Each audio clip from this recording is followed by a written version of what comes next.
Hey, what's up, nerds? It's Paul at Radio Free Hammer Hall. We got the leaks. We got the leaked Maggotkin book like 4 weeks early. So I'm just gonna start going through this thing. I was supposed to have people joining me, but everybody bailed or was unavailable. So just gonna be me for now. Just right off the rip, right off the top. The only things straight up missing from the Dark Water box are the Blight Templars and what is his name? Malgoth the Cleaver, I think his name is. Everything else is in there. The Mire Kelpies, however, are just tokens for the Pox Wretches. And then as far as existing units go, there hasn't been anything removed from the Battletome. Everything is still there. Nothing's going to Legends. We just got a lot of cool stuff. So the copy of this that I got is something that somebody sent me that was sent to them by somebody else. I think it's floating around various like WhatsApp channels and all of that. I don't know. Like the location that I got it from is linked to somebody's Google Drive, and I don't know if that's the original leaker, so I don't want to share the link directly to the Battletome until I get it somewhere that's not going to potentially connect back to somebody and blow their NDA from Games Workshop and whatever. That said, I don't know who the leaker actually is for this. Some of these pictures are a little potato cammy, but overall it is everything except points. Of course, we don't have those yet. Those will come when the book actually launches. And because of pictures being cut off and some potato cam issues, we don't have all of the information on every unit. Just because the keyword line at the bottom got cut off on a lot of things. Which can include some important information sometimes. But that said, let's get into it. I'm going to be monitoring the chat, so if anybody has questions, comments, whatever, while we go through things, feel free to drop those in. And let's get started. I have already been through this a couple of times, just reading on my own, so I have some familiarity with it.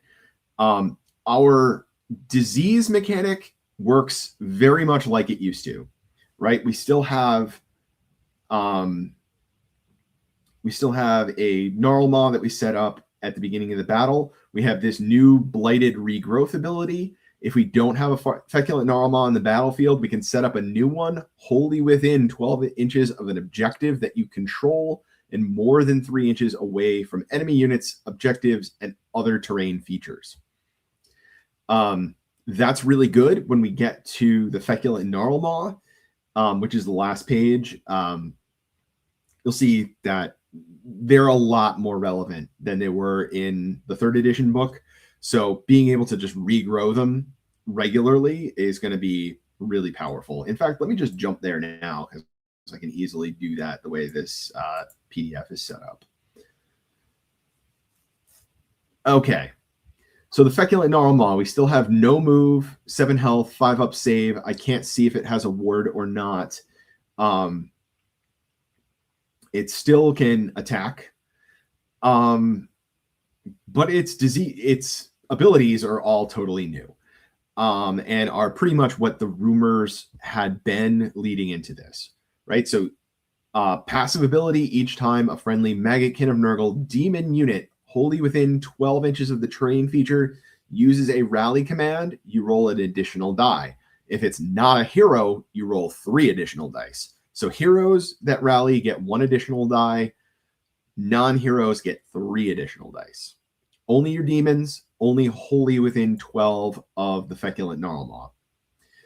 Up next, the Rot Blossom. This is, we're confirmed that the rumor that all of the mortals have a 6 up ward instead of 5 up is also confirmed. When you're wholly within 12 of a tree, however, you go back to the 5 up ward. So still really good. Your Narlaws are very relevant again. And you're going to see them, I think, push way more up the battlefield than we have been. And just in general, we're going to be growing them back. We're going to have, what is his stupid name? The guy on the snail is going to be giving us extra trees as well. Then our last ability, in your movement phase, Tendrils of Corruption. For the rest of the phase, this terrain feature has the move characteristic of 3 and can immediately move 3 inches. It cannot move through or end that move within the combat ranges of enemy units and cannot end that move on an objective or another terrain feature. So you can move these up the battlefield to keep pace with your, or at least kind of keep pace with your units as they move up, to keep being able to have your demons get replenished and your Rotbringers have their better ward save. Just responding to the chat real quick, how the demons have changed, they're surprisingly good. If I had to give one word to everything in this Battletome, it is strong. I don't know what the points are just yet, but man, it's definitely strong. So back to our battle traits. Blessed by the Plague Father. This is very similar to what we had before, right? You can infect, you can spread, you can mutate. Spread and mutate work the same way as they did before. Spread, pick a diseased enemy unit. Each other enemy unit within the target's combat range, excluding manifestations and terrain features, has the diseased keyword. And then mutate, if all enemy units on the battlefield have the diseased keyword, they get 1 additional mortal wound.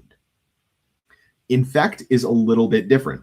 It used to just be 1 enemy unit that you're in combat with, but then if you are not in combat, you can roll a die on a 4-up. An enemy unit within 7 will get the disease. So basically what the Feculent Narlaw used to do. All right, then there's something cut off here at the bottom, once per turn army, end of turn. I assume this is the D3 mortal ability. The rumor on that is that it's a straight D3 instead of bad D3 now.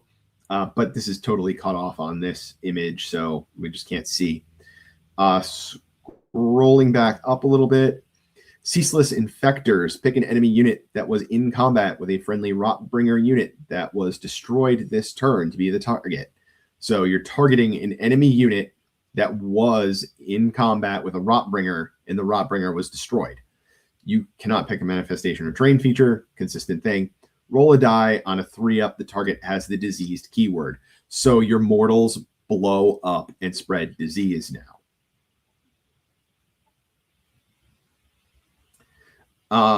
Let's see. Request for full screen. You know what? Let's do that. All right. And can I get rid of this sidebar too? No, I can't, but that's okay. Let's see. I think I can zoom in a little bit further too. All right. Hope that is better for everybody. All right. Also, my camera's off to the side, so I don't know why I felt the need to have myself on this anyway. All right, Burst Pustules. We had this ability prior as well. When an enemy unit that's diseased is destroyed, you pick an enemy unit within 9 and roll a die. On a 3-up, that unit becomes diseased. Then Desperate Remedies. And if ability would heal or return slain models to a diseased enemy unit, that ability does not heal or return slain models to it. Instead, it no longer has the diseased keyword. So all of this very similar to what we had before. Our Rotbringers exploding and doing disease is cool. And being able to kind of have that combined Feculent Narlaw ability from the old book of things within 7 getting disease on a 4-up, also fantastic. None of this is exciting so far, right? This is very similar to our existing battle traits. getting to our battle formations. These are 100% different than what we had before. Taliban is extremely wordy. So once per battle, any movement phase, in the deployment phase, pick an enemy unit on the battlefield to be the plague progenitor for the rest of the battle. You cannot pick a manifestation or terrain feature. I don't know how you're having a manifestation during the deployment phase, but okay. You roll 2d3 on a 6, or if the roll equals or exceeds the health characteristic, that unit becomes diseased. In the first battle round, while the plague progenitor has the diseased keyword, it cannot use or be picked to be the target of any abilities that would heal or return slain models to it. Each time the plague progenitor is picked to be the target of the spread effect from Blessed by the Plague Father, inflict D3 mortal damage on each other enemy unit within its combat range, excluding manifestations, terrain features, in addition to the effect of that ability. So this kind of marks an enemy unit to be not just diseased, but also just spreading more damage around it from the deployment phase, which is really interesting. That's going to potentially make your opponent deploy in weird ways if they're prepared. All right. Plague Cyst.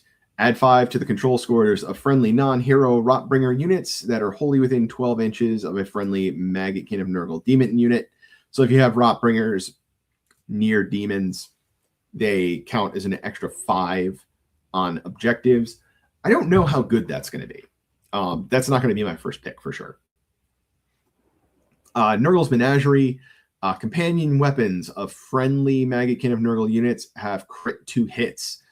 That's pretty powerful considering pretty much all of your companion weapons are like 6 attacks each. And then actually that's going to impact the companion weapons on some of your other bigger mounts as well, like the Maggoth Lords. So I think this one has potential to be really powerful and a really common pick. Then the Afflictions list. Gonna have to scroll down a little bit. Each time you make a run roll for a non-monster Maggotkin of Nurgle demon unit, you can change that roll to a 4. So all of your demons get minimum runs of 4, which is interesting because it kind of makes your demons fast, which is not typically a thing that Nurgle does. There's some other speed increases in this book as well, which is very interesting. I think a lot of time I would probably pick Nurgle's Menagerie unless I just don't have anything else that is going to benefit from it. Taliban is really interesting as well. That's potentially spreading a lot of extra damage around the board, getting a lot more of the enemy army diseased right off the top. Plague Cyst, I think is just going to never be taken for me. And then Affliction Cyst, if I'm playing a really heavy demon army, I think that's a good possibility. All right, heroic traits. Let me take a swig of beverage here so that my throat does not die. All right, Grandfather's Blessing. If this unit is in combat with a diseased enemy unit, it heals D3. That is very good on things like your Great Unclean One. Not so good on other options. Also, no, this used to be D6. It's down to D3. That's another confirmed rumor. Gift of Verbal Frenzy. This one is outstanding. Any combat phase, pick a visible, friendly, non-hero Maggotkin of Nurgle unit wholly within 12 inches of this unit to be the target. Roll a die on a 3-up. Add 1 to the attacks characteristic of the target's melee weapons for the rest of the turn. Woof, is that powerful? Yeah, it's any Maggotkin. It just has to be wholly within 12 of a hero buzzing around, probably like your Lord of Afflictions, so it can be wherever you need to be. That's really powerful. That's probably going to be my pick most of the time. Overpowering Stench. You pick an enemy unit in combat with this unit in any combat phase. You and your opponent roll off. I already don't like that. If your roll is higher, pick one of the following effects to apply for the rest of the turn. Why isn't this just a 4-up? Ignore positive modifiers to save rolls for the target, or subtract 1 from ward rolls for the target.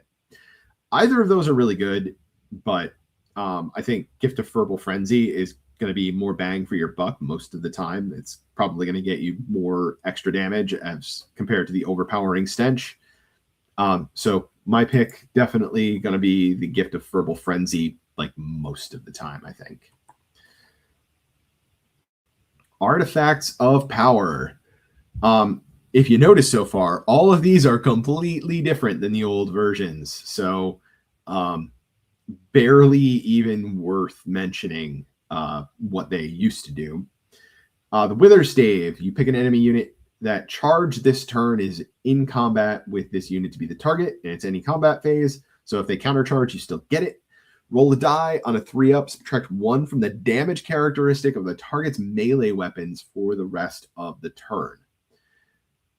That can be very good, but in a lot of situations, that could do nothing. If your opponent's damage characteristic is 1 already, I believe that's going to just keep it at 1. Although this is not saying to a minimum of 1, so maybe you can make the damage 0. I think we're going to probably need an FAQ on that if there's not a core rule that I'm not aware of. Somebody drop in the chat if that is in the core book as it is. I just don't remember at the moment. The Carrion Dirge. This is a once per battle. Any hero phase, pick up to 3 enemy units wholly within 18 inches of this unit to be the target. Subtract 5 from the target's control scores until the start of your next turn.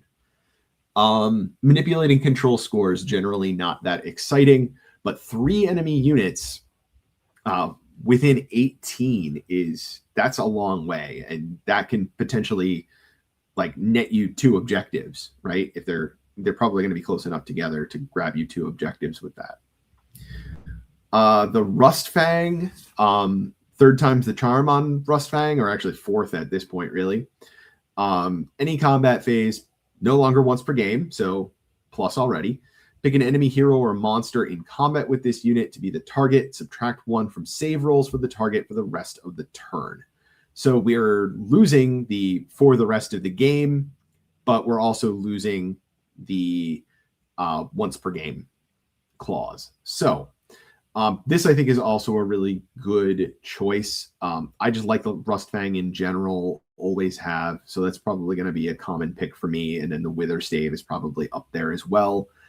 Wither Stave on like a Great Unclean one is going to keep that alive for a really long time. Okay, Spell Lore. This is where we get to some potato cam images, but that's okay. We can work through it. Fleshy Abundance, cast on a 6. This is your unlimited. Pick a friendly unit wholly within 12 to be the target. You pick one of the following: heal D3, or subtract 1 from wound rolls for attacks that target the friendly unit until the start of your next turn. There is a nuance to this that is different than the prior version. Note, it doesn't say you only can do the -1 to wound if you're at full health. Now you either choose to heal or choose the -1 to wound. In a lot of times, you're going to just want that -1 to wound. It's going to be a lot better than healing D3. So you just kind of get that choice now, which is fantastic. And this casting on a 6 and this being like strictly better than the old version instead of casting on a 7. And it's unlimited. So this is like A+. Like that is an excellent, excellent spell to have unlimited, especially in a Nurgle army. All right. Crippling Despair. This is a totally new spell, I think. Cast on a 6. You pick a visible enemy unit within 18. Nice long range. The target cannot use commands for the rest of the turn. 18-inch range, can't use commands, casts on a 6. The only thing that could make this better reasonably is that this was the unlimited. This is a really, really good spell. This is going to make your opponents not like you for sure. Cloying Quagmire casts on a 7. Pick a friendly Maggotkin of Nurgle wizard to cast the spell. Pick a visible enemy within 18. Again, 18-inch range is fantastic. Then make a casting roll until the start of your next turn. Have the move characteristic of the target. If the target's save characteristic is 3 up or better, subtract 1 from run and charge rolls as well. Whoa. So this is any visible enemy unit within 18, you have the move characteristic. And if it has a good save, you also subtract 1 from runs and charges. Again, this is a great spell. Like, our offensive spells that are like targeting enemy are extremely powerful, and our unlimited is just like exactly what you want to be doing. I love this spell lore. This is exactly what I want out of Nurgle. I can see situations in every game where I want to cast all 3 of these. Perfect. All right, now we've got our prayer lore. We got a core prayer lore now. Whoops, I just realized my laptop is not plugged in and I need to take care of that. Ugh. Forgive me for a moment. Just gonna reach this over me and be tangled up in power cord now. Okay, there we go. So, Gift of Disease.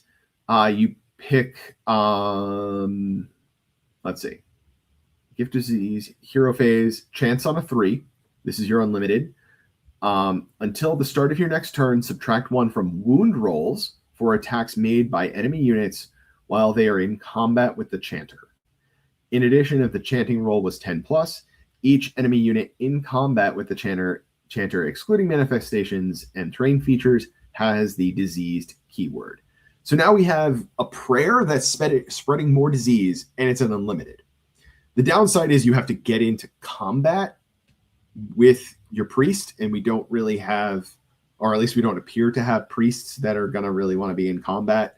So, I mean, I think overall that's really good. I don't like that this is the unlimited one. I just don't see a lot of instances where you're going to want to chant this more than once on a turn. But, you know, chanting this on a 3 to spread disease is really good. But to get here, whoa.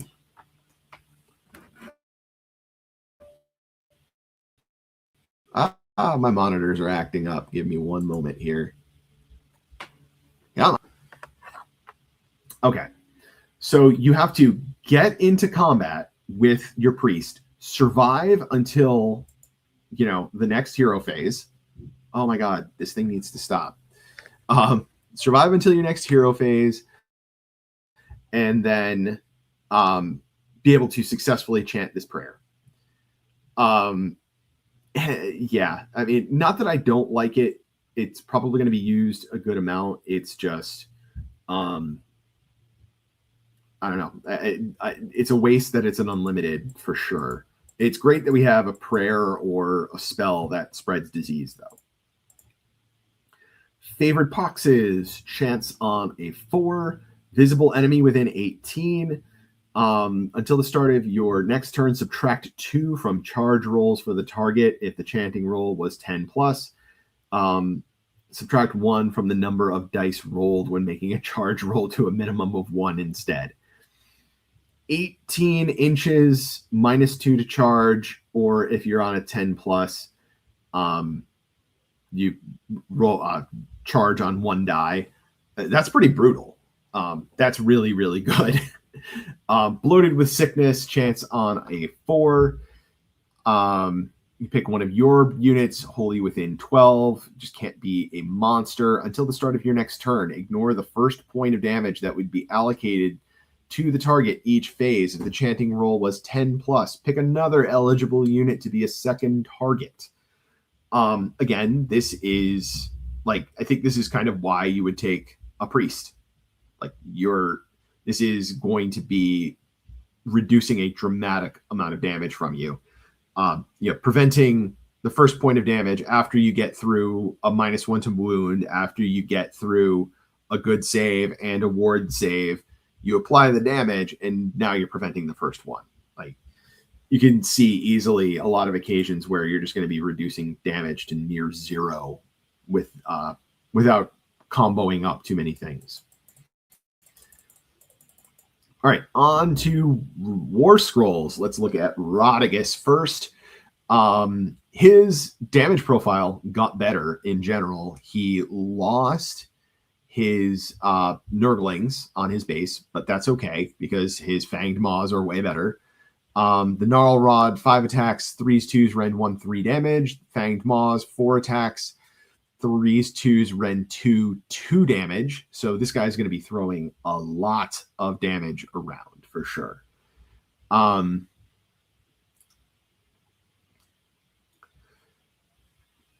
Let's see. Bringer of Plenty, add 1 to chanting rolls, not just for him. All friendly units wholly within 12 of him. And he is on a big old base. That is fantastic. What I will say, Burb, in the chat, with how powerful this book is, we don't need manifestations. We just don't need it. The stuff in here is just really good, especially when you have Rodriguez. This guy is almost an auto take in every list just from having a powerful spell lore. I assume he's still a 2 cast, and everybody within 12 of him is also casting better. It's so good. Mountains of Loathsome Flesh, once per turn, army in the charge phase. If this unit charged this turn, roll a die. On a 3-up, pick a visible enemy unit within 1 inch to be the target. Roll a number of dice equal to the number of models in the unit. For each 5-up, inflict 1 mortal damage on it. I mean, it's rolling a die to roll more dice, which is always bad, and it's not dealing a ton of damage, so I'm not super excited about it. But, it's more free damage. Deluge of Nurgle casts on an 8, but for Rodriguez, it's really a 7. You pick an enemy unit within 18, and a friendly Maggotkin unit within 18 as well. If this unit, hold on, let me scroll down. Here's the full text. All right, so inflict 1 mortal damage on each enemy target and heal 1 to each friendly target. Oh, I'm sorry. Pick each enemy unit within 18. So he's spreading around a ton of damage onto a wide array of enemy units that are hanging around. And then healing 1 for each friendly target, everything within 18 of him. I mean, I will just always take more healing out of this book. That is totally cool with me. Then until the start of your next turn, while they are within 18 inches of this unit, enemy units cannot use or be picked to be the target of any abilities that heal or return slain models to a unit. So they're not getting rid of disease, and they're getting more damage, and they're not healing. This is just another... It's just like a powerful kicker on top of an already powerful spell. We got cut off on his keywords. I mean, presumably he's still going to be a 2-cast wizard, as he always has been. But up here on his wheel, we see he's still 22 wounds, 4-up save, 10 control. It looks like a 6 for movement. So Rodriguez is way better than he used to be. We don't know what his points look like. I think this is still probably better than the Soggy version too. He's just really good. The Great Unclean One, he also lost his Nurglings on his base. His attack profile is the same. His defensive profile is the same. 20 health, 4-up save, 5 control, 6 move. His Colossal Blighted Weapons, 4 attacks, 3s, 2s, 2 rend, 4 damage. And then his Noxious Bile, D3 plus 3 attacks, 3s, 2s, rend 2, 2 damage. Excuse me. I do not usually talk this much in life, so my throat is going to be destroyed after this. All right. Up next, Plague Wind. casts on a 7. You pick an enemy unit within 12 to be the target, and it gets disease. I think that's exactly the same as it was on the previous War Scroll. Locus of Nurgle, once per turn army in your movement phase. This is just costing you a command point, and you set up a replacement unit for a slain unit of demons that had 3 or more models and has been destroyed to be the target. And you return that target unit wholly within 6 inches of this unit or a friendly feculent of Narlaw and more than 9 from all enemy units. So he can cast it and then go put that unit over there somewhere.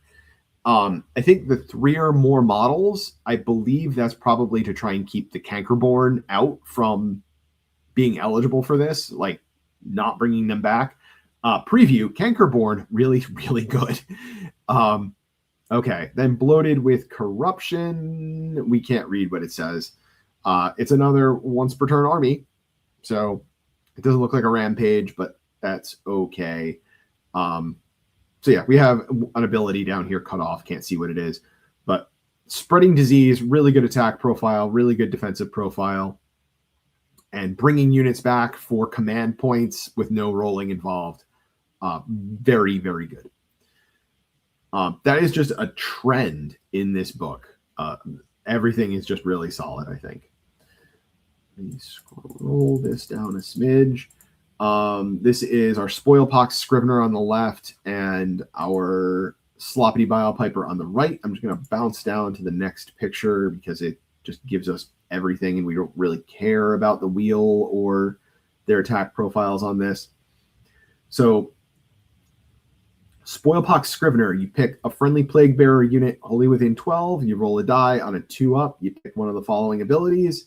You either add 1 to wound rolls or add 5 to the control score. There's a decent amount of manipulation of control scores in this book, I will say. And I think that's...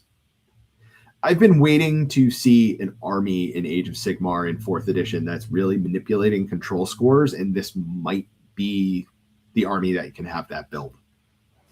All right. And then once per turn army in the shooting phase, you pick an enemy monster that had any damage points allocated to it this phase by this unit's shooting attacks.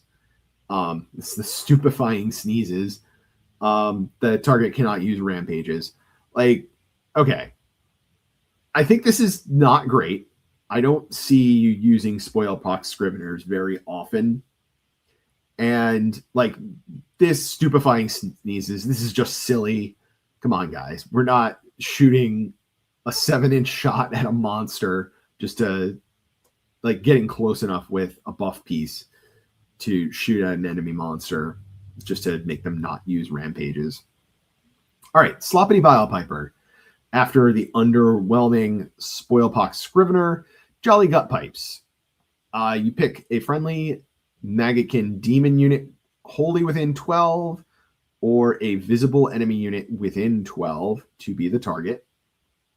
If you picked a friendly unit to be a target, roll a die. If it equals or exceeds the control characteristic, add 2 to run rolls and charge rolls for the unit until the start of your next turn. That is like combined with the battle formation that lets your plague bearers and everything, unless your demons always run at least 4. This makes all of their runs at least 6. That's really good. And add 2 to charges, like you're just getting those plague bearers in there. If you picked an enemy unit, you roll a die. If you exceed the control characteristic until the start of your next turn, while this unit's on the battlefield, inflict D3 mortal damage on the target. Each time the target ends a move further from this unit than it was at the start of the move after the ability used by the target has been resolved. Each time the target is removed from the battlefield and set up again on the battlefield further from this unit than it was before, after the ability used and the target has been resolved. So basically, enemy unit that gets targeted gets D3 mortal damage for moving away from him or teleporting away from him. This is a very big change from what Sloppity Bilepiper has historically done. I like that he's like a musician pushing, like inspiring units to charge up the field faster. I don't know if I would actually run this though.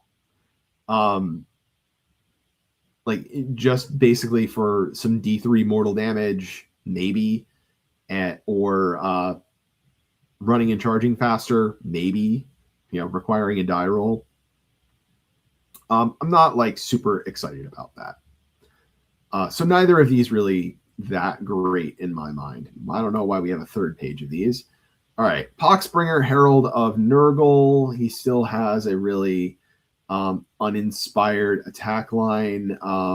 His keywords are cut off, so we can't see if he's still a wizard. He doesn't have a spell on his scroll, so can't really tell like definitively without seeing that. And I don't want to try and make an argument from silence about it.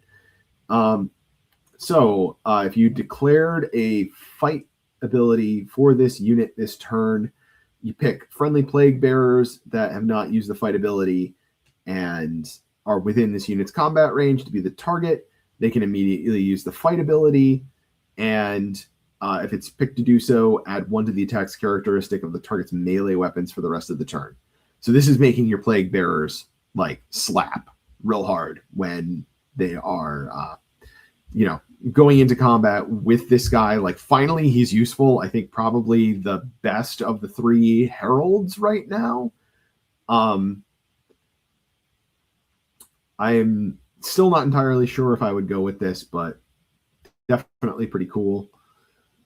Plague bearers, the attack and defensive profile pretty much the same as it's ever been. 1 attack, each force 3s, no rend 1 damage, crit mortal. But here's where it gets interesting. Subtract 1 from hit rolls for attacks that target this unit while it is contesting an objective you control. So that's not just in shooting. That is all the time when they're on an objective that you control. So you park these guys, they're going to be hard to get rid of. Even though it's just a 6-up save with a 5-up ward, they were already hard to shift, and then combine this with our fleshy abundance to give them -1 to wound as well. They're going to be hard to shift. Nurglings, they got a bit of a glow up. 5 attacks each, 5s, no rend, 1 damage, crit auto wound, 4 health each, 6-up save, 4 move, control 1, and maximum control score of 1 for the unit. Here's where it gets interesting. Endless Swarm. This once per turn army, end of any turn. The end of any turn is the key part here. This unit can only use this ability after it has been destroyed. Set up a replacement unit wholly within 6 inches of a friendly feculent Narlaw and more than 9 from all enemy units.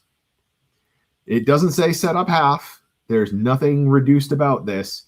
It is just set it back up after it dies. Definitely pretty cool. I don't know if these guys can be reinforced or not, but if you can reinforce them, you get 6 of these guys. They're going to be hard to shift, and then they're going to keep popping back. And then this is Horticulus Slimux. We can't see his stats up top, but his attack profile basically same as it's ever been. Not really that exciting. He's not here to really do damage. He's here to plant the garden.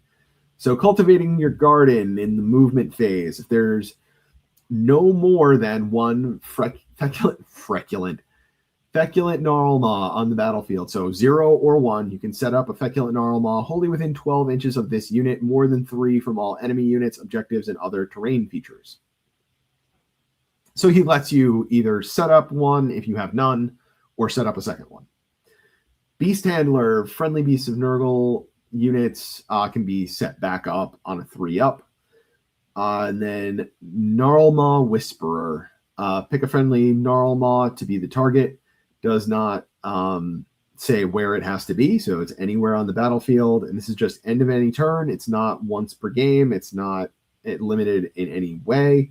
Just end of your turn. Remove the target from the battlefield, set it up again, wholly within 12 inches of this unit and more than 3 inches away from all enemy units, objectives, and other terrain features.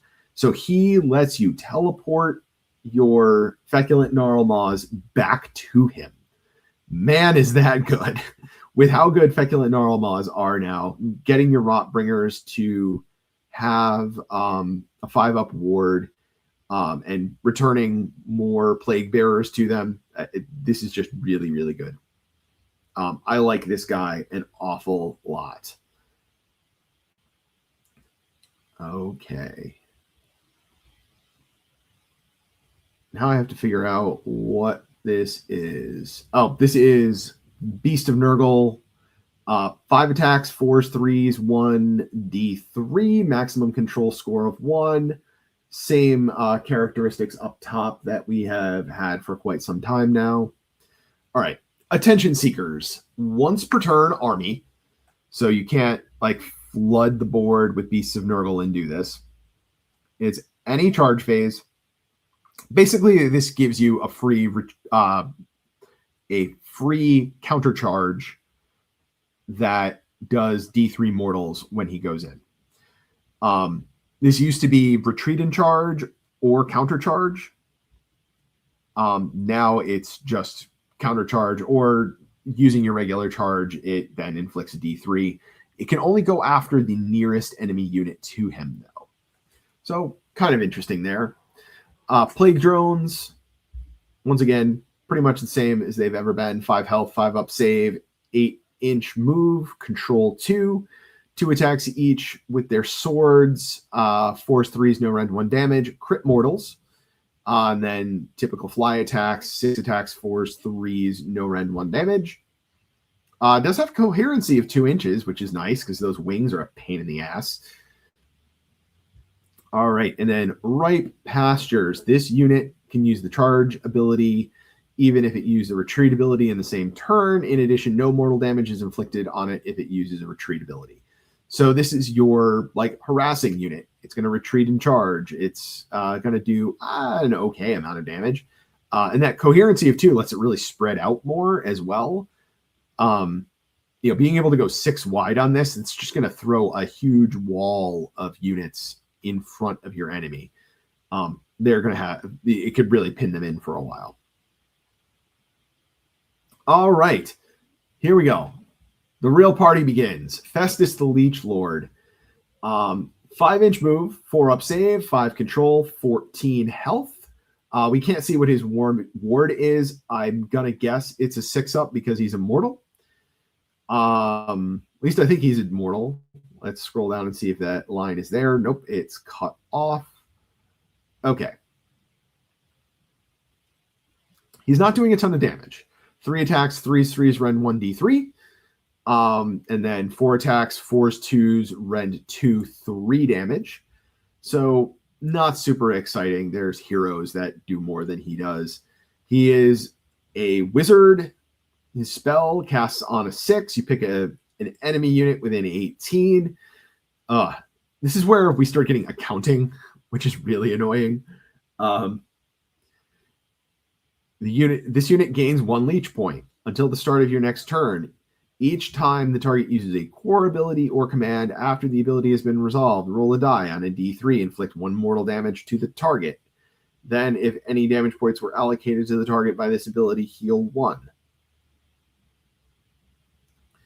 So, you get a leech point, then you potentially do some damage to your opponent and heal yourself. Okay. Once per turn, army in any combat phase, vile poisons and debilitating toxins. Declare if you did not charge this turn, or if this unit did not charge this turn, you pick an enemy unit in combat to be the target. You cannot pick manifestations or terrain features. Okay. You and your opponent must roll off. I hate it. Thanks. Add this unit's control characteristic to your roll, and the control characteristic or the target's control characteristic to your opponent's roll. Like it less. If your opponent's roll is higher, if your roll is higher, apply the corresponding effect. If the target is a hero or a monster, inflict an amount of mortal damage on the target equal to the difference between your roll and your opponent's roll. So there's a lot of math involved. If the target is non-hero, non-monster, one unit in the target is slain. That's a lot of text to not really do a lot. Okay, and then annealed engorgement. I think that's how you spell that or pronounce that. End of any turn for each enemy unit that was in combat with this unit and was destroyed. This turn's unit gains D3 leech points for the rest of the battle. Add 1 to this unit's control characteristic for each leech point it has. So this is another unit that is playing around a decent amount with control scores, adding to his own and manipulating the opponent, or rolling against the opponent's control score with a control of 5. So I think, this ability to slay models, the vile poisons, this is going to be a lot better on, like Varengard than it is on, witch elves. So mileage is going to vary on this. Can do a decent amount of damage to any enemy monsters and heroes, but it could be a lot. It could be nothing. So Festus is going to, I think, depend a lot on how many points he is. If he's a reasonable number of points, I think he could definitely be included fairly often. Okay, the Glotkin, 24 health, 6-inch move, 4-up save, 6-up ward, 10 control. His attacks got better. The tentacle, 4 attacks each. 3s, 2s, Ren 2, 5 damage. The Lamprey Maw, 3 attacks, 3s, 2s, Ren 2, 3 damage. Then the Scythe, 4 attacks, 3 3s, Ren 1, 3 damage. He is throwing around an absolutely tremendous amount of damage. When he's battle damaged, the tentacle goes down to 3 instead of 4. Let's scroll down here for a better picture of what he does. Spell casts on a 6. You pick a visible enemy unit within 12 to be the target. Roll a number of dice equal to the health characteristic. For each 5-up, inflict 1 mortal damage to a maximum of 7. Can't be manifestations or terrain features, and it gets the diseased keyword. I think the disease part is probably the best part of this. Because this, or if any mortal damage was inflicted, they become diseased. This is like that. Mortal damage is not terribly exciting. It's like you want to throw this at something with a high health characteristic just to have a better potential to get them diseased. It's not going to do that much damage to them. All right, Bladed Stampede. Once per turn army, reaction to declaring a countercharge. You get 2 more units that can countercharge, basically. Same as he was before. Horrific opponent, subtract 5 from the control scores of enemy units while they ... Okay. Tentacle Trap. This one also quite cut off. Pick an enemy hero or monster in combat with this unit to be the target. Roll a die on a 4-up for the rest of the turn. The target cannot move and cannot be removed from the battlefield by an ability that would set up blah, blah, blah. There's more down here. We can't really tell entirely what that ability does, unfortunately. Blowbrot Spawned. Moves 8, save 4, 6-up ward, 14 health, control 5.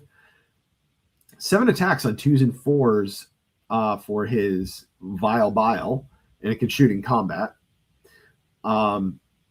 Pretty good attack profile.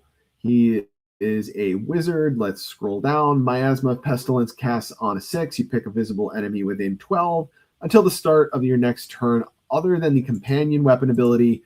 Weapon abilities on the target that target friendly units have no effect. Can be really good, can be useless. It's going to depend on the situation. Only a 12-inch range is not super exciting, though. Okay. Then Demon flies once per turn army in the combat phase. You pick an enemy monster in combat. Roll a die on a 3-up, subtract 1 from the attack's characteristic of the target's melee weapons for the rest of the turn. I mean, the quality of this depends entirely on your opponent even having monsters, and then you have to get into combat with them. Subtracting 1 from the attack's characteristic can be really good, though. It's going to make him survive. But then, like, he doesn't slap that hard, so it's weird. Like, you're going to grind it out with an enemy monster. So I think Blob, probably not that exciting. Then we got Orgots, as always. This is like the most fighty one. His tongue does basically no damage. All right, and let's scroll down so we can actually read this. Each time you make an unmodified save roll of 1, he bleeds on the enemy, basically. Inflict 1 mortal damage to the attacking unit after the fight has been resolved. Then the Grasping Tongue. Once per turn army in the combat phase, you pick an enemy unit in combat to be the target, roll a die on a 3-up, add 1 to wound rolls for combat attacks made by friendly Maggotkin of Nurgle units while they target that enemy unit for the rest of the turn. So he gets into combat and he rampages on them, and you're +1 to wound against him. It's not going to really benefit him all that much because his good attack already wounds on a 2, so the rod axes will be wounding on 2s. It's really kind of, I think, intended to target other things. So that if you're, ganging up on an enemy model. All right, and then finally for the Maggoth Lords, Morbidex Twiceborn. He is the average attack profile of the 3, and let's scroll down so we can actually see what he does. While any friendly Nurglings are within 12 inches of him, wholly within 12, definitely an important distinction, you ignore the first point of damage that would be allocated to them, and that Nurgling unit can ignore the effects of the beast ability. Yay. They get 3 control instead of 1. And then Tide of Nurglings, once per turn army in the combat phase. You pick 2 friendly Nurgling units wholly within 12 to be the targets. Roll a die for each target on a 2-up if the target was not in combat. You can move a number of inches equal to the roll, but cannot end that move in combat. If the target is in combat, it can make a pile-in move. This is fairly worthless. I think you're going to run this guy just for his attack profile. He's not really doing anything that exciting. And if you're running him for his attack profile, you might as well go with Orgots instead. So he's good when you're running, like, if you want multiple Maggoth Lords on the table, he's worth running. But otherwise, he's not going to be your first choice. All right, another new guy. Newcomer to the gang, Gelgus Pust. All right. The comparison for this guy, because he is a Nurgle Demon Prince, we're going to be comparing him to the regular Demon Prince, right? 8-inch move, 3-up save, controls 5, health 8. And I believe we're not going to have... Oh, he has a natural 5-up ward, right? And he flies. Very good. We actually have a keyword line for one for once. Okay. Crit auto wound. A regular Demon Prince is crit mortal, so not quite as exciting. 7 attacks, though. That's better. 3s, rend 1, 3 damage. This guy definitely is going to slap pretty hard. His usefulness, though, is going to depend on how many points he is. Right? Master Contaminator. Once per battle in your hero phase, we get to do more accounting. You pick a terrain feature within 6 to be the target. It becomes polluted for the rest of the battle. Let's find out what being polluted does. Okay, spread over these 2 pages. All right. While a friendly Maggotkin of Nurgle unit is wholly within 6 inches of a polluted terrain feature, each time that unit uses or is the target of an ability that would heal 1 or more damage points, add 1 to the damage points healed. Let's see. Pick a terrain feature within 6. So you can pick a Feculent Narlaw for this ability, which is that makes it interesting. Will that get errata or FAQ? We'll find out. Well, While an enemy unit is within 6 of a polluted terrain feature, each time that unit uses or is the target of a heal ability, you subtract 1. Oh, wait, I'm sorry. While an enemy unit is within 6, each time that unit uses a heal ability, add 1 to the number of damage points healed. That's actually bad. So it's healing everybody? That sounds wrong.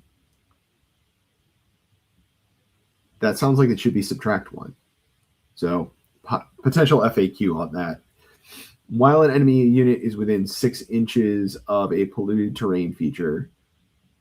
Oh, you know what? This is cut off weird. Okay. While an enemy unit is within 6 inches of a polluted terrain feature, the potato cam strikes again. Each time the enemy unit is a target of an ability that would heal, you subtract 1 from the heal to a minimum of 0. And then Grin of the Grandfather. In any combat phase, you pick each enemy unit in combat with him to be the target.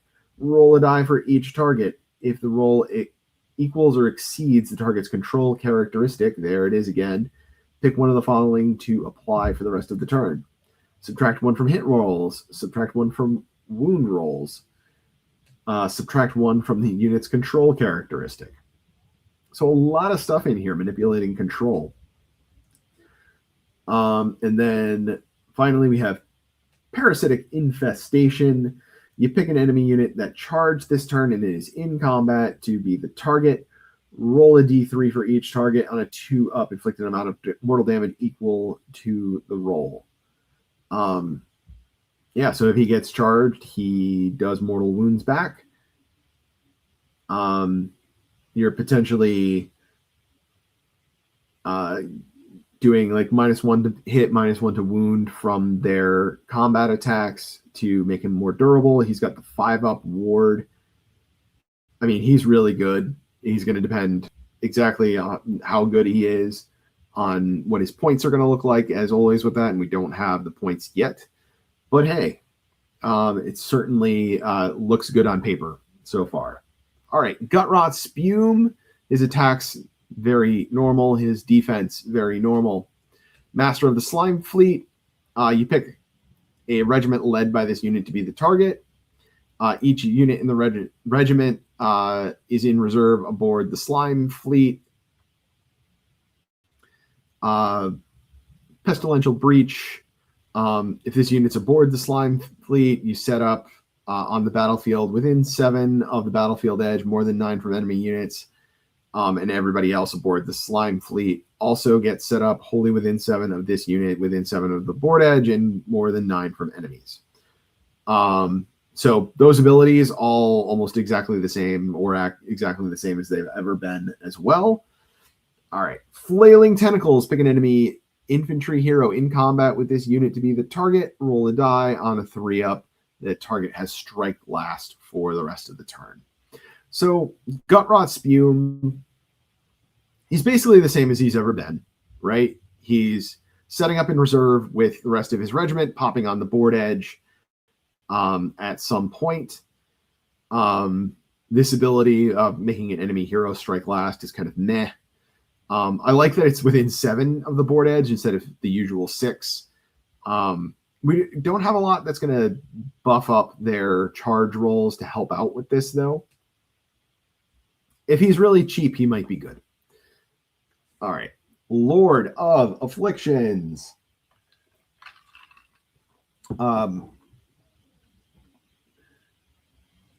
Same attack profile as he's ever had.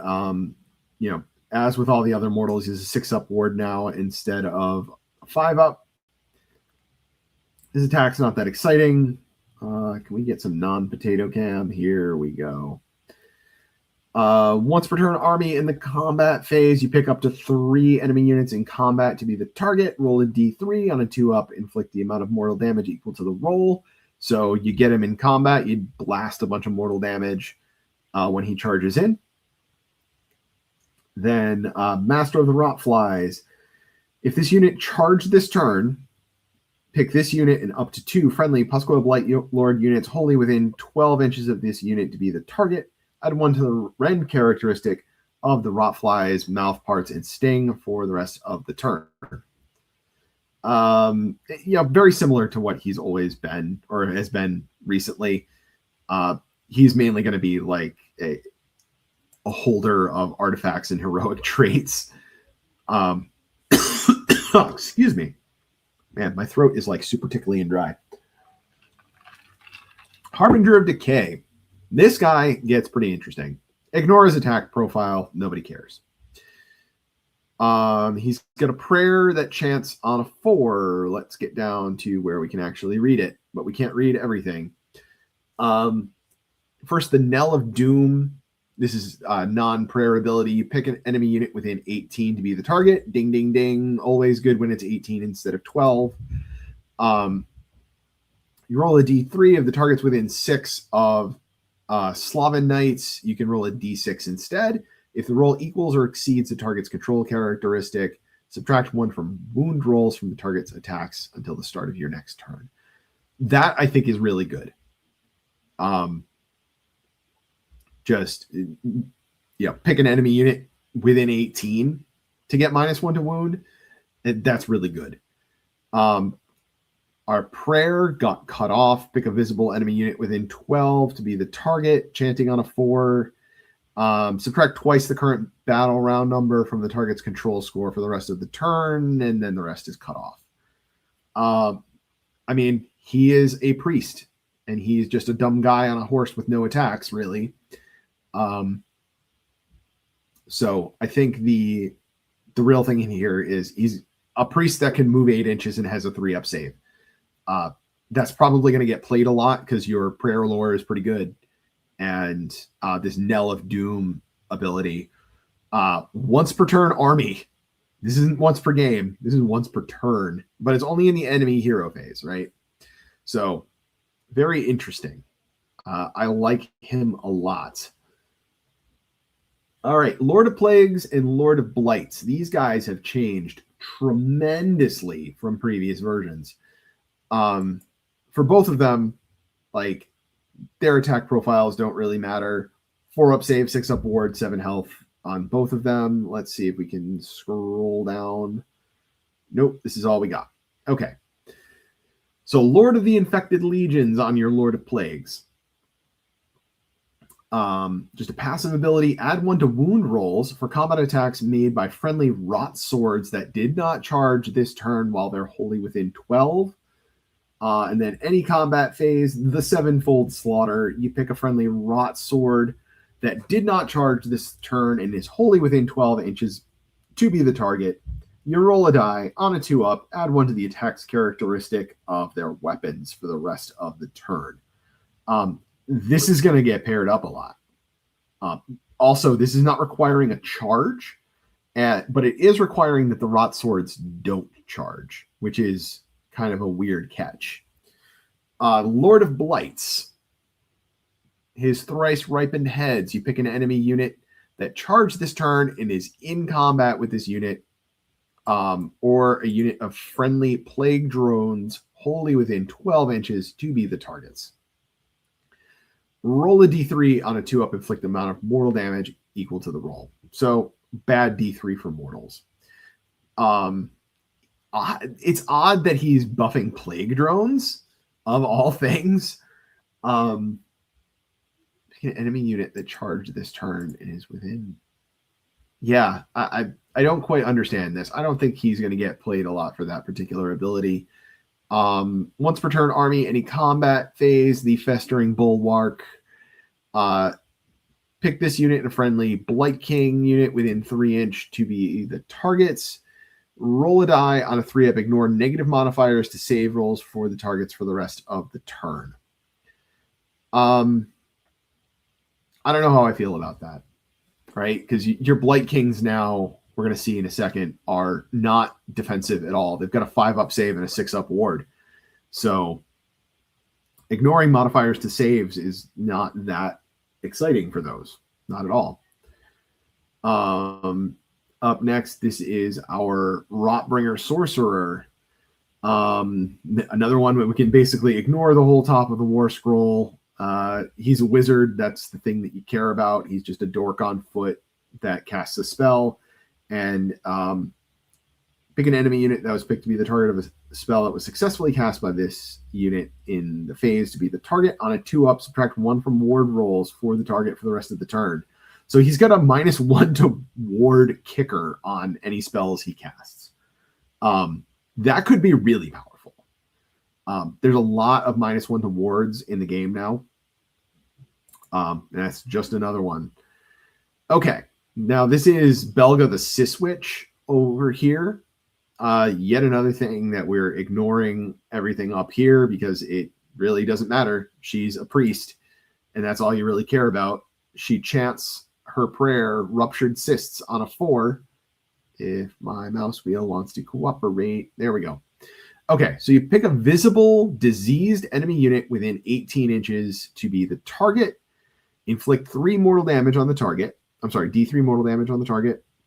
Then inflict 1 mortal damage on each other diseased enemy unit within 3 inches of the target. If the chanting roll was 9+, you can also pick a friendly Plague Bearer unit within 12 to be the target. For each enemy infantry model slain by this ability this turn, you can return 1 slain model to that friendly unit. This isn't going to do a lot. Hopefully she is relatively cheap so that she's a cheap priest, but I'm not that excited by this prayer. Then she's got an ability in the hero phase. You pick one of the following effects to apply. You add 1 to chanting rolls for Maggotkin wizards. I'm sorry, 1 to casting rolls for Maggotkin wizards within 3 of her. Add 1 to chanting rolls for Maggotkin priests that are within 3 of her. So you pick one of the 2. She's a priest that can give herself +1 to chant. So with our prayer lore being good, she certainly is going to have some value for that. Her prayer on her war scroll, not that exciting. Combining with Rodigus here to get +2 to cast on your wizards could be real good. You just can machine gun out spells. Not doing damage, but certainly throwing around a lot of healing, a lot of -1 to wound. I mean, there's a lot of potential in there. It's going to depend on her points, though. If her points are just too high, then you're not going to take her for this. But definitely make some interesting plays available. This is the top of those. Okay, on to our units here. Putrid Blight Kings. 4 attacks, 3s, rend 1 damage. Anti-priest +1 rend. Anti-wizard +1 rend. You're going to use those mainly, I think, against monsters that happen to get near them. They're just not going to get very close with a 4-inch move to any heroes in the backfield. All right, Discomforting Stench. Once per turn, army, end of any turn. So this, you don't want to stack this ability. That's not going to, or stack a bunch of Blight Kings. It's not going to help you much. You pick a visible wizard or priest within 12 to be the target. Why only 12? They're going to be keeping their wizards and priests further away from you in the backfield anyway. So only a 12-inch reach on this ability is definitely weak. You're going to get this on the things that want to push up the field and are incidentally wizards and priests. So you roll a die. If the target's a wizard and the roll exceeds the target's power level, until the start of your next turn, each time they make a casting roll that includes 2 or more rolls of 1, 2 or more rolls of 2, 2 or more rolls of 3, it's a miscast. So double 1s, double 2s, double 3s are all miscasts. So that it does triple your chances of getting a miscast, but it's still 1 in 12 to miscast, which is not exciting. And then it does something similar to priests, right? So you, The prayer fails on an unmodified chanting roll of 1 or 2, and its effect is not resolved, and your opponent must remove D3 ritual points from the target. So the crit fail is on a 1 or a 2. I am not excited about Blight Kings at all. Do they have another ability? Nope. They just have a nice picture of a Blight King down there. I'm probably not going to play these a lot. Like, if we get like a season that is heavy on wizards and priests, then they're going to be useful. But for now, I think they're just not that exciting, which is disappointing because I have like 70 of these, and I'm going to be buying more of the new models. So, you know. But here's where the gas is at. The Cankerborn.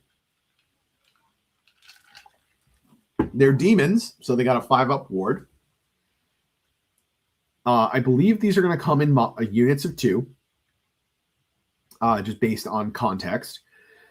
They've got crit mortals on their weapons, 4 attacks each, 3s, -1, 3 damage. Really good. And we haven't even gotten started yet. All right. Utter Defilement. This unit's pestilent pollutants are tokens. So I think that is like the tokens that are in Darkwater with them.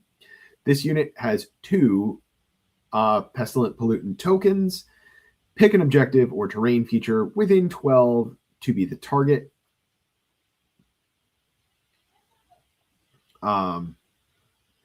Then place one of this unit's pestilent pollutant tokens next to the target. If both of this unit's pestilent pollutant targets are already on the battlefield, pick one of them, remove it from the battlefield, place it next to the target instead.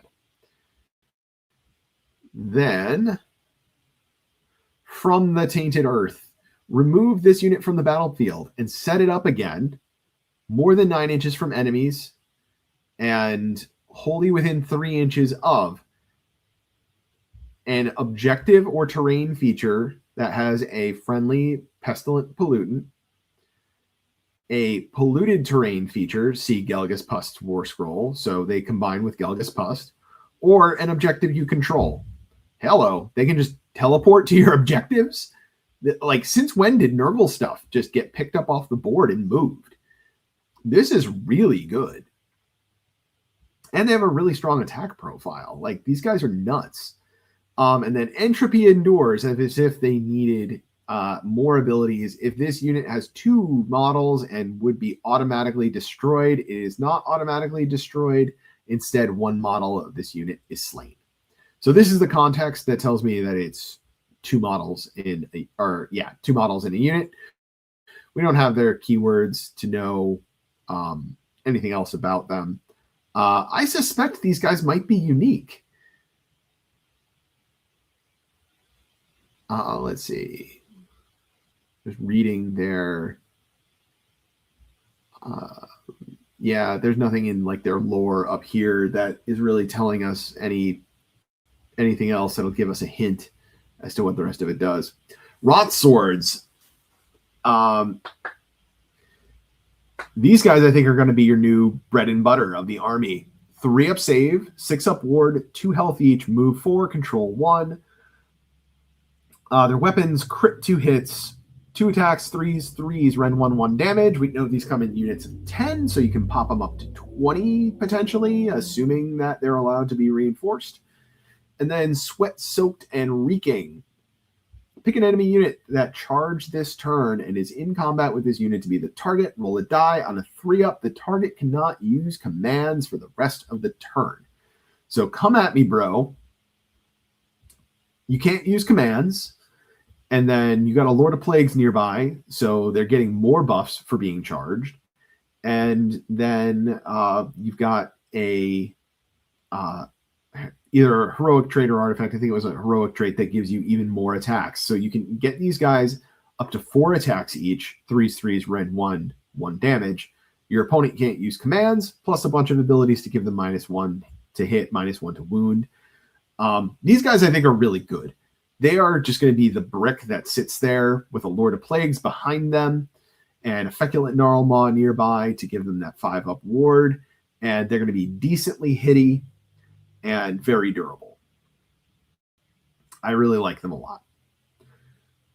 All right. Now we have the title come off, but we can tell this is our Puscoil Blight Lords. 8-inch move, 8 health, 4 up save, 6 up ward, control 2. Coherency of 2 again. Thank you, Games Workshop, for making our lives less hell. Okay.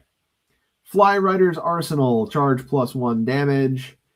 4 attacks, 3s, Ren 1 damage, and then standard companion weapons for them.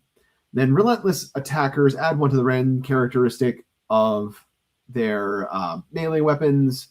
4 attacks that target enemy heroes enemy units contesting an objective.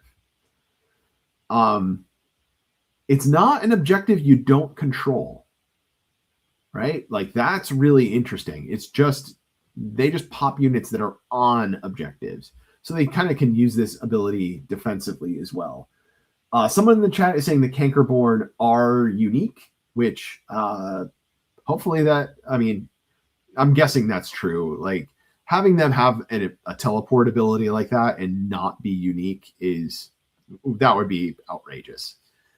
All right. And then this is our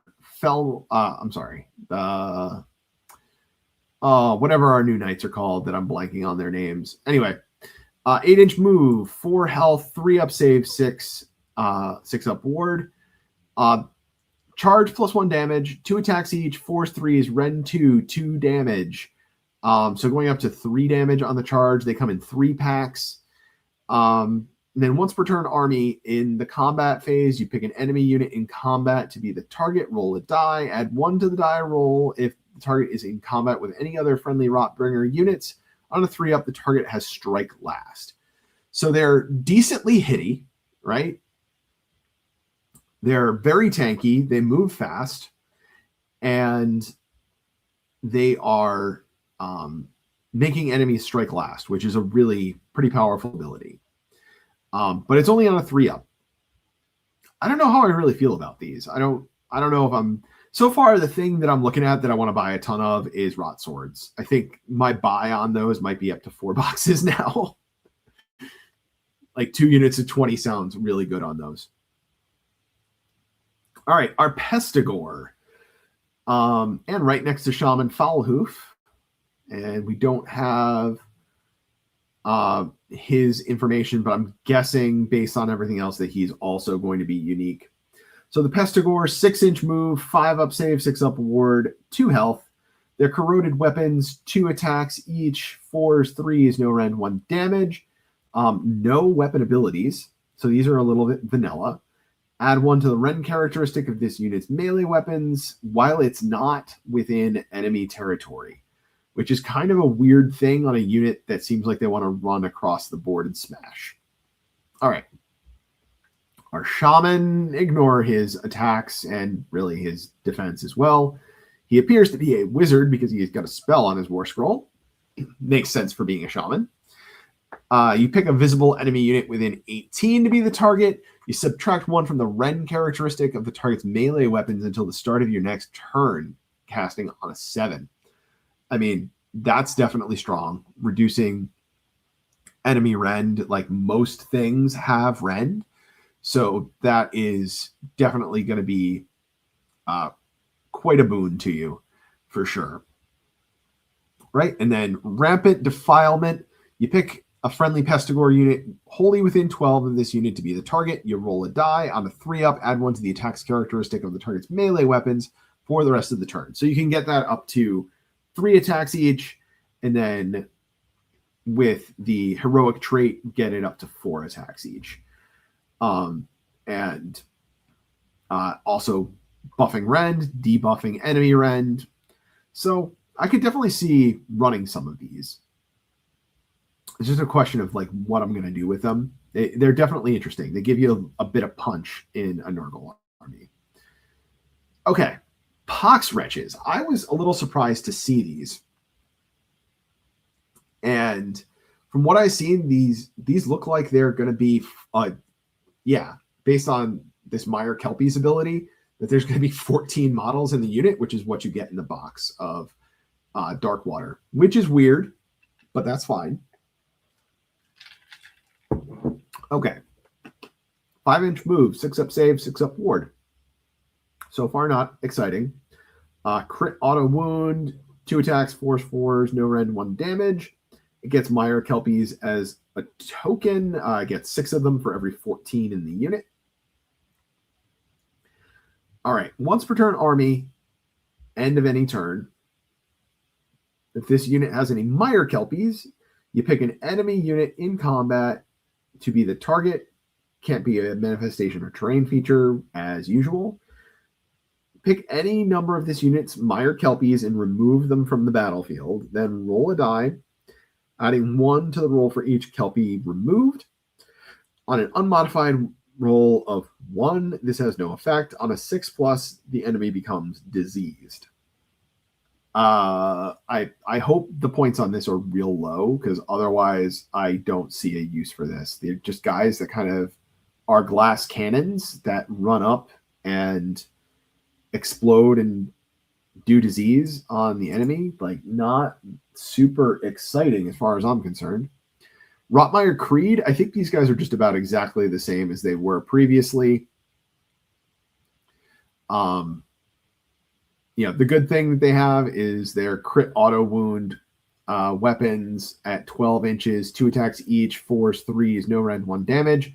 And then when you use your battle trait to spread to infect, you can pick an enemy unit that's been damaged by this unit's shooting attacks, even if the unit's not within 7 inches of friendly Maggotkin Nurgle units. You cannot pick a manifestation or terrain feature.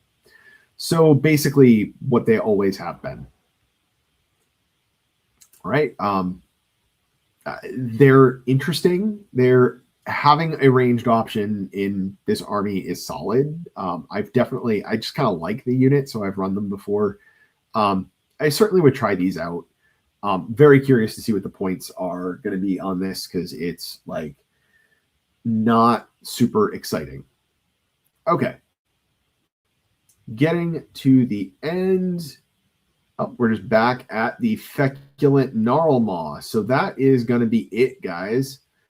That is everything in the new Maggotkin Battletome, except the points, of course, and whatever random crap got cut off. Most of the keywords got cut off in this, but that's okay.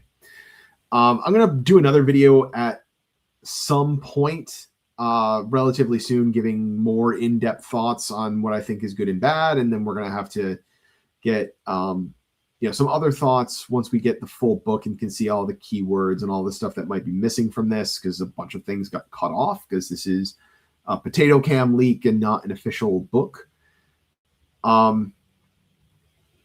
Just some initial thoughts on this.